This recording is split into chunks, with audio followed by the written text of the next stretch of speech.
तृणमूल कांग्रेस के निलंबित प्रवक्ता रिजू दत्ता ने पश्चिम बंगाल की राजनीति में हलचल मचा दी है। टीएमसी से 6 साल के लिए निकाले जाने के बाद आईपीएस अधिकारी अजय पाल शर्मा को धमकाने वाले रिजू दत्ता के सुर बदले बदले नजर आ रहे हैं। रिजू दत्ता ने मुख्यमंत्री शुवेंदु अधिकारी की खुलकर तारीफ की है और दावा किया है कि उनके संयम ने 5000 से ज्यादा टीएमसी कार्यकर्ताओं की जान बचाई। पार्टी सत्ता में आई 4 तारीख को। शुभेंदु जी, हम लोग सुन रहे थे कि वो मुख्यमंत्री बन सकते हैं, बट बीजेपी जैसे अपनी मुख्यमंत्री को चुनती है, कोई कंफर्म भी नहीं था कि वही बनेंगे, शुभेंदु अधिकारी ही बनेंगे। सत्ता में आने के बाद 15 साल के बाद एक पार्टी पहली बार सत्ता में आई है और उस पार्टी के जो सबसे बड़े नेता हैं उनके पीए को फिल्मी स्टाइल से मध्यग्राम में गोली मार के हत्या कर दी गई। ठीक है, फिल्मी स्टाइल में गोली मार के उनकी हत्या कर दी गई।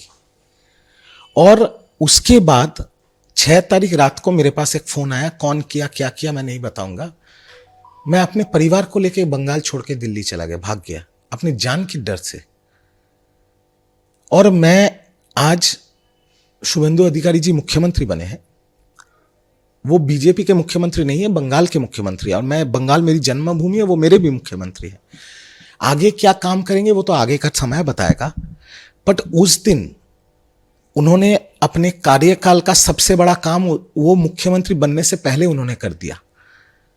अगर उस नर्सिंग होम के बाहर मध्यमग्राम में निकल के अगर शुभेंदु अधिकारी बोलते कि अभी बदला होगा, तो उस रात को 5000 तृणमूल कर्मी की लाश गिर जाती। शुभेंदु अधिकारी उस नर्सिंग होम से निकल के बोला, कोई कानून अपने हाथ में नहीं लेगा, शांति बना के रखिएगा, पुलिस पे हमारा भरोसा है। और वो मुख्यमंत्री होने से पहले हजारों तृणमूल कर्मियों का जान बचा दिया। तो उन्होंने तो सबसे बड़ा काम कर दिया। आगे जो करेंगे वो तो मुख्यमंत्री के तौर पे करेंगे, पर जो काम उन्होंने मुख्यमंत्री बनने से पहले किया उसके लिए मैं उनको सैल्यूट करता हूं, भले ही मैं सबसे ज्यादा उनके खिलाफ बोलता था। रिजू दत्ता ने टीएमसी पर बेहद गंभीर आरोप लगाए, जिसमें टिकट के बदले 50 लाख रुपए मांगने की बात शामिल है। दत्ता ने निशाना साधते हुए कहा कि पार्टी के संचालन में बाहरी एजेंसियों का प्रभाव बढ़ा, जिससे आंतरिक लोकतंत्र कमजोर हुआ। क्योंकि पिछले 6 महीने से आईपैक पार्टी चला रही है। मेरा टिकट कंफर्म हो गया था, मेरे को बोला गया था, फिर 50 लाख रुपया मांगा गया था मेरे से, जो मेरे पास थे नहीं। मैं तो रात को अपनी बीवी और मम्मी की, उन्होंने तो मुझे अपने जेवर भी दे दिए थे। बट सुबह क्या हुआ, माँ काली ने बचा लिया, मैंने उनको वापस कर दिया। बोला नहीं, ये सब बेच के हमको टिकट नहीं लेना है। आज तो बच गए। मैं मेरे परिवार का फर्स्ट जनरेशन पॉलिटिशियन हूँ। मेरे पापा डॉक्टर थे, मेरे मम्मी डॉक्टर हैं, मेरा छोटा भाई डॉक्टर है। मैं इंग्लैंड से पढ़ाई करके आया हूँ, तो मैं तो पहला जनरेशन पॉलिटिशियन हूँ। और ना ही मैं ऐसा कोई इंडस्ट्रियलिस्ट फैमिली से हूँ कि मेरे पास अरबों खरबों रुपया है। तो 50 लाख रुपया नहीं दे पाया, टिकट नहीं मिला। टीएमसी नहीं, आईपैक। टीएमसी से कोई नहीं डिमांड किया, आईपैक ने डिमांड किया। वो कोई अर्जुन बोल के कोई आदमी था, प्रतीक जैन ने नहीं मांगा एक पैसा। क्यों झूठ बोलूंगा मैं? वो अर्जुन बोल के कोई था, वो उस प्रतीक जैन के ऑफिस के बाहर ही बैठता था। अभी तो इसके तो प्रमाण करने का भी कोई जगह नहीं, कल मेरे ऊपर केस कर सकता है कि तुम झूठ बोल रहा है मेरा नाम लेके। पर उसका पूरा नाम भी मेरे को नहीं पता। उसने मुझे बोला 50 लाख दो, टिकट कंफर्म। मैंने बोला नहीं है मेरे पास गुरु। दत्ता ने दावा किया कि 4 मई को सत्ता परिवर्तन के बाद टीएमसी के गुंडों ने भगवा गुलाल लगाकर हिंसा की, न कि बीजेपी कार्यकर्ताओं ने।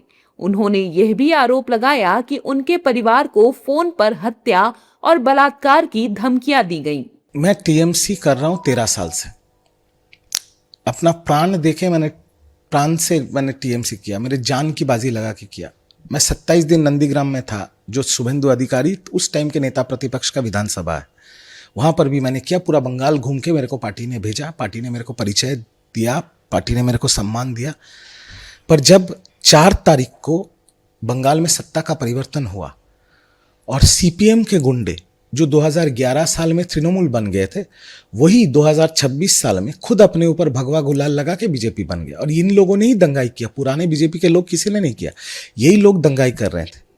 और उस दिन जब मेरी 72 साल की मम्मी जो डॉक्टर है, उनको फोन आता है, एक नहीं सैकड़ों, कि तेरे बेटे का सर काट के फुटबॉल खेलेंगे और तेरे को जिंदा जला देंगे।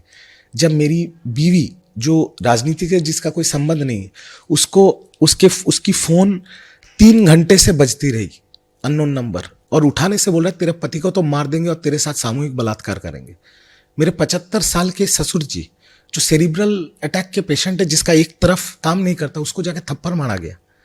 उस टाइम मेरे पार्टी के किसी ने फोन नहीं उठाया, पर दिल्ली और बंगाल के बीजेपी के बड़े बड़े नेता, वरिष्ठ नेताओं को मैंने फ़ोन किया, उन्होंने फ़ोन उठाया और उनसे मैंने यही कहा, मैं टीएमसी करता हूँ, क्या मेरा जिंदा रहने का कोई हक नहीं है?